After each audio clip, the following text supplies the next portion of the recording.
بادەنگە سەرسوهێنەکەی تەکبیراتی جەژنی کردووە لە حرەمی مەکە و هەموو جەژنێک گوێبیستی دەنگی دەبین.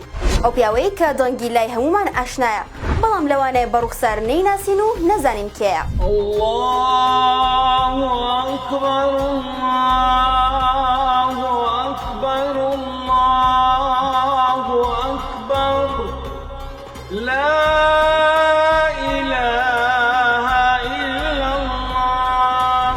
ئەو بانگبێژەی کە دەنگیەکی ناسرا و سەرسوڕهێنەری هەیە لە تەکبیراتدا و جەژنان گوێبیستی دەنگی دەبین.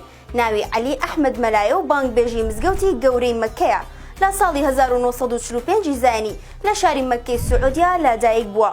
کوڕی چوارەمە لە نێوان 3 کوڕ و 5 کچدا.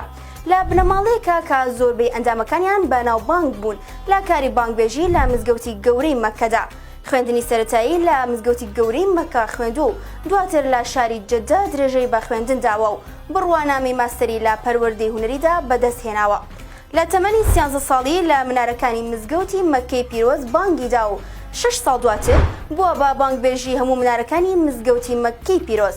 لە ساڵی 1395 کۆچی بەرامبەر بە ساڵی 1975 زایانی بە فەرمی وەک بانگبێژ دەستی بە کاری بانگبێژی کردووە.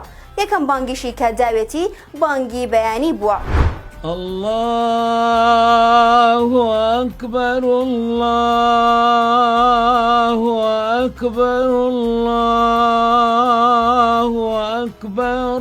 شێخ عەلی مەلا بە بەناوبانگترین بانگبێژی هاوچەرخ دادەنرێت لە مزگەوتی مەککەی پیرۆز. ماوەی نزیکەی 45 ساڵە خزمەت دەکات و هەتا ئێستاش بەردەوام و دەستی بەسەر شێخایەتی هەموو بانگبێژەکاندا گرتووە.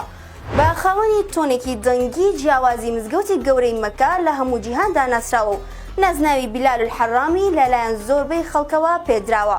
شێخ عەلی مەلا خولیای کۆکردنەوەی میراتە لە مۆر و سکە و زی و گۆڤار و کتێب و ڤیدیۆ و چەندین بابەتی تر و لە ئێستادا سەرۆکایەتی دەستەی بەڕێوەبەری یانەیەکی وەرزشیە بەناوی یانی شەباب الئولا. الله أكبر الله أكبر الله أكبر لا إله إلا الله. ئێستا زانیت ئەو دەنگی جەژنان گوێبیستی دەبین کێیە؟